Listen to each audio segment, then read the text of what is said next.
Dans Silo, la sacrificature s'exerçait toujours et des offrandes continuaient d'être placées sur l'autel.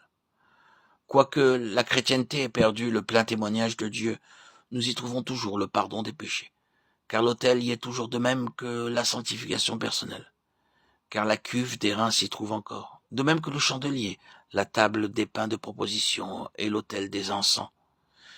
Il y a encore de la lumière et de la nourriture pour certains, et beaucoup savent ce que signifie la prière. Mais cependant, ce qui est vital n'y s'y trouve plus. L'arche n'y est plus.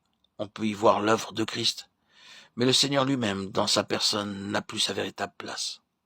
Si vous pouvez être satisfait par la connaissance du Seigneur dans le domaine du pardon de vos péchés, de la sanctification personnelle, de certaines vérités spirituelles, de la prière et de la nourriture pour votre âme, alors vous pouvez être heureux en demeurant dans le tabernacle.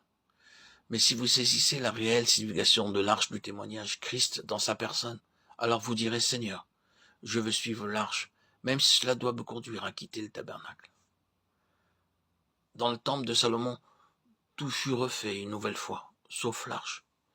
Il eut un nouvel autel, une nouvelle mer d'airain. En type, qu'est-ce qui différenciait le temple de Salomon du tabernacle?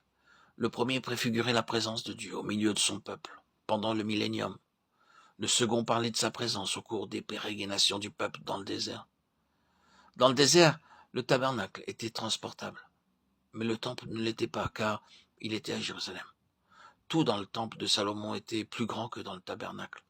L'autel, la mer d'airain, tout était plus important dans ses dimensions. Cependant, l'arche demeurait toujours la même. Pendant le millénium, nous aurons une plus grande appréciation de la plénitude de l'esprit. Mais le témoignage de Dieu concernant son Fils est éternellement le même. Il ne pourra pas être redimensionné. Notre appréciation de l'œuvre de Christ peut grandir, mais l'essence même du témoignage de Dieu dans son Fils ne saurait être plus grande. Dieu regarde maintenant vers le royaume de 1000 ans, là où l'arche aura la place centrale dans le temple. Mais pour nous se pose cette question. Que faisons-nous de l'arche aujourd'hui? David avait découvert la valeur de l'arche. C'est pourquoi il la fit sortir de la maison d'Obed-Édom pour la placer dans la tente qui était à Jérusalem, la cité de David.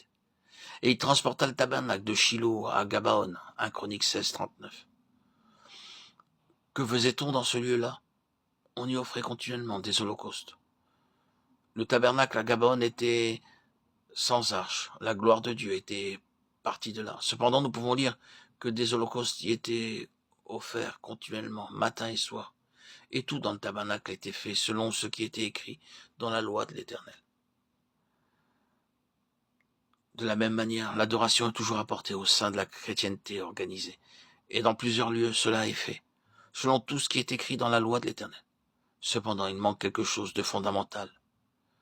Le témoignage de Dieu n'y s'y trouve plus.